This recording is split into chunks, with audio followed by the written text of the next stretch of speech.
Surgery तो वैसे कई तरह की होती है, लेकिन बात जब मिनिमल एक्सेस सर्जरी की आती है और बच्चों में, तो उसमें किस तरह की बात है, उसको लेकर एम्स ने बाकायदा एक वर्कशॉप किया है।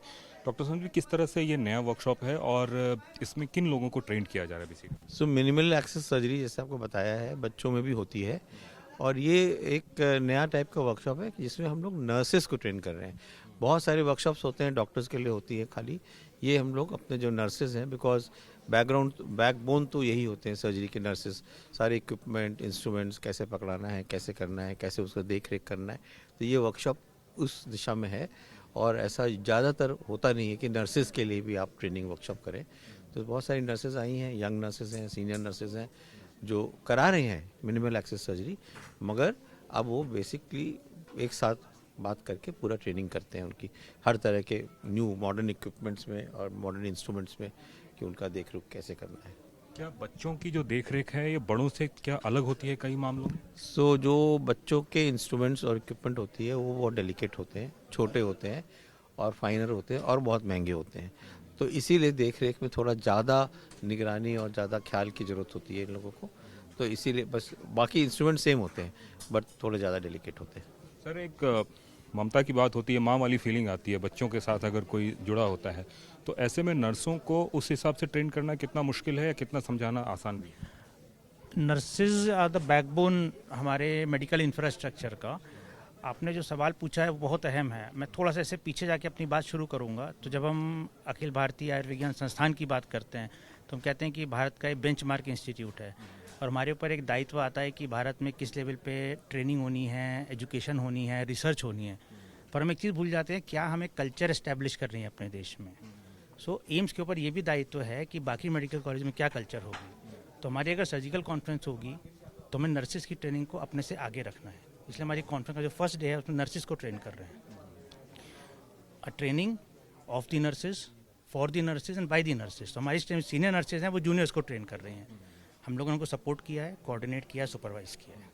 सर, कितना ज़्यादा इसका फ़ायदा है और क्या कोई टारगेट रखा है कि कितने नर्सों को ट्रेनिंग करना है, कितने दिनों तक करना है, ऐसा कुछ? देखिए, फ़ायदा तो बहुत अहम है। जैसे बार बार सारे बोल रहे हैं कि हर एक किसी भी आप देश में जाएंगे तो जहाँ पे डॉक्टर्स की थोड़ी संख्या चैलेंजिंग हो जाती है वहाँ पे नर्सेस टेक ओवर करती हैं उस वर्क को।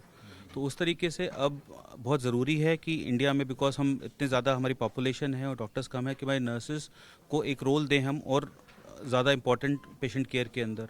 तो उसी तरह उनको एजुकेट करना, ट्रेन करना इसके लिए बहुत ज़रूरी है। और इस दिशा में एटलीस्ट हमारे डिपार्टमेंट में कोई ऐसी एक्टिविटी हमने पहली बार की है जहाँ पे नर्सेस को इतने बड़े प्लेटफॉर्म हमने कोशिश किया है।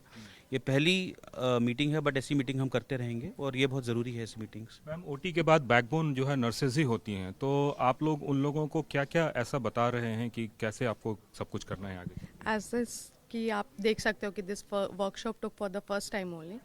सो यहाँ पे हमने नई नई टेक्नोलॉजीज़ देखी जो सर्जरीज में यूज़ होती है पीडियाट्रिक्स में, तो उसकी जो अपग्रेडेशन है वो आज वर्कशॉप में हमने सीखी।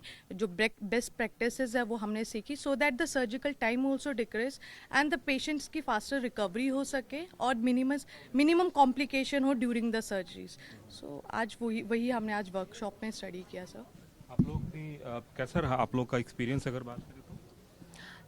जो सेफ सर्जरी होता है that is always a team work between the surgeon and the nurses. Nurses को ट्रेन करना भी बहुत ज़रूरी है।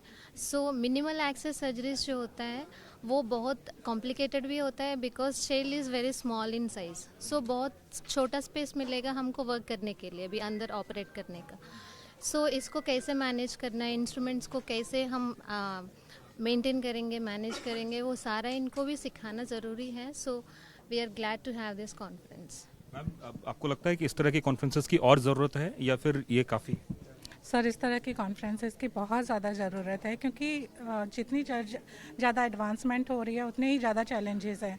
तो उन सब को ओवरकम करने के लिए हम लोगों को ट्रेनिंग बहुत इम्पॉर्टेंट है, क्योंकि इससे ना जो ये वर्कशॉप्स हैं इससे हमारी प्रैक्टिकल अंडरस्टैंडिंग बहुत अच्छी होती है।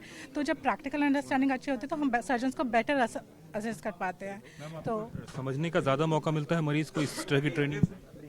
यस, बिल्कुल, क्योंकि इस ट्रेनिंग के ज़रिए हमें बहुत कुछ सीखने का मौका मिला। जैसे कि हमें पता ही है ये जो वर्कशॉप है ये बच्चों की जो मिनिमल एक्सेस सर्जरी है उसके बारे में है। तो और मिनिमल एक्सेस सर्जरी की जो डिमांड है ना वो इवॉल्व हो रही है डे बाय डे, तो उसकी नीड को मीट कर पाना इज़ वेरी इंपॉर्टेंट। तो ये वर्कशॉप हमें एक बहुत अच्छा प्लेटफॉर्म प्रोवाइड कर रही है to learn everything about the technology, evolving technology. So we are very grateful. कई बार ऐसा होता है कि डॉक्टरों को कॉम्प्लिकेशन, मतलब बच्चों को कोई कॉम्प्लिकेशन हो जाता है ओटी के बाद, डॉक्टर को आने में देर हो जाए, तो ऐसे में आपको लगता है कि इस तरह की कॉन्फ्रेंसेस से नर्स भी थोड़ा समझ पाएंगे कि क्या हो रहा है कैसे? जी हाँ, बिल्कुल, ये बिल्कुल सही बात है। अगर हम कोई भी पेशेंट को या बच्चे को, सबसे अधिक बच्चा क्योंकि वो बोल नहीं सकता, तो हम उसको ऑब्जर्व करके सारा काम खुद हैंडल कर लेते हैं। अधिकतर हम खुद ही हैंडल करते हैं और एक टीम ऐसी होती है जो डॉक्टर को इन्फॉर्म करती है। जब तक सारा रिससिटेशन का काम, कार्डियक उसका काम सारा देती है, सिस्टर ही देती है। कितना ज़रूरी था आप लोगों के लिए, ऐसा लग रहा है? ये बहुत ही महत्वपूर्ण था कि हम जो नई नई चीज़ें आ रही हैं, जैसे आजकल पूरी दुनिया एआई पे घूम रही है, रोबोट आ रहे हैं, तो अगर हम रोबोट देखते ही उससे पीछे चलेंगे तो हम उसे सीख कैसे पाएंगे। तो अगर ऐसी कॉन्फ्रेंस हर साल होगी तो हम हमारे नॉलेज को भी बढ़ाएंगे और उस नॉलेज को हम हमारे ऑपरेशन थिएटर में और बच्चों के साथ, खासकर छोटे बच्चे जिसमें माँ बाप को भी और उनको बहुत ऑपरेशन से, जैसे हम भी मान लो आए तो हमें भी डर लगता है कितना बड़ा चीरा लगेगा, तो छोटे ऑपरेशन से, दूरबीन से उनकी बहुत हेल्प होती है और हमें सबको अपग्रेड होने की बहुत ज़्यादा ज़रूरत है। मैम, सबसे मुश्किल होता है बच्चों को संभालना, घर में माँ बाप नहीं संभाल पाते हैं, ऐसे में आप लोगों के ऊपर इतनी बड़ी जिम्मेवारी है, इस जिम्मेवारी को संभालने के लिए जो वर्कशॉप है ये कितना कारगर है आप? बिल्कुल सर, ये वर्कशॉप तो बहुत ही ज़्यादा कारगर है, क्योंकि जैसे हमारी जो एम्स के जो हमारे डायरेक्टर सर ने हमें ये मौका दिया है और हमें हमेशा बोला हुआ है कि आप लोग मतलब अपग्रेडेड रहिए सिस्टर जी। आप लोग जब भी मतलब ऐसे वर्कशॉप करते हो या जो भी अपना नॉलेज बढ़ाने के जहाँ जहाँ मौके आते हैं, आपको आगे आना है, नर्सेस को आगे आना है। तो हम उस तरीके से ये वर्कशॉप में जो हमारे पीडियाट्रिक सर्जन्स ने, हमारी जो फैकल्टीज़ है, जो एचओडीज है, हम लोगों को बहुत अच्छे से हेल्प किया है और हम लोग उन्होंने जैसे जैसे बोला है हम लोग उनको ही मतलब अनुकरण करते हैं कि हमें बताते रहते हैं। और बच्चों को भी हम बहुत और अच्छे तरीके से ये मिनिमल एक्सेस सर्जरी के रिगार्डिंग उनके पेरेंट्स को भी बता सकते हैं और इस तरीके से हम केयर कर सकते हैं। जब एक बार आप लोग ओटी में जाते हैं तो उसके बाद जो बच्चा है नर्सेस के हवाले होती हैं, तो ऐसे में जो कोई कॉम्प्लिकेशंस अचानक से आ जाए जिसमें तत्काल प्रभाव से आप नहीं पहुंच सकते हैं, तो कितना ज़रूरी होता है इन नर्सेस को उसको हैंडल? क्या होता है कि हमारे यहाँ बच्चे आते हैं, बच्चों की शुरुआत से तैयारी करने से, जब उनको ऑपरेशन से पहले तैयारी करना है, उनको समझाना है कि आपका क्या ऑपरेशन होगा, उनके कपड़े बदलने हैं, उनके परिवार की काउंसलिंग करनी है। उनके साथ जो आते हैं, अगर किसी के बच्चे की सर्जरी हो रही है तो उनके घर वाले लोग बहुत ही परेशान रहते हैं क्या होगा। तो most of the time doctor लोग तो अंदर स्क्रब होते हैं, कुछ हमारे रेजिडेंट होते हैं जो बाहर होते हैं, तो मोस्टली पेशेंट को समझाने का काम, उनका पूरा प्रिपरेशन हमारी नर्सिंग ऑफिसर ही करते हैं। साथ में हम नर्सिंग ऑफिसर हमारे ओटी में हमको सारे केस में असिस्ट करते हैं।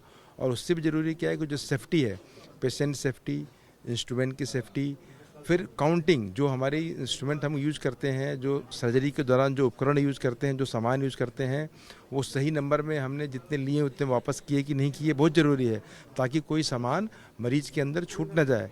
तो इसका ध्यान रखना पूरा हमारे, इसके लिए एक नर्सेस की टीम होती है और उसको डबल चेक किया जाता है। काउंटिंग बाद उसको डबल काउंटिंग करते हैं ताकि किसी भी तरह से पेशेंट की सुरक्षा से कोई खिलवाड़ ना हो।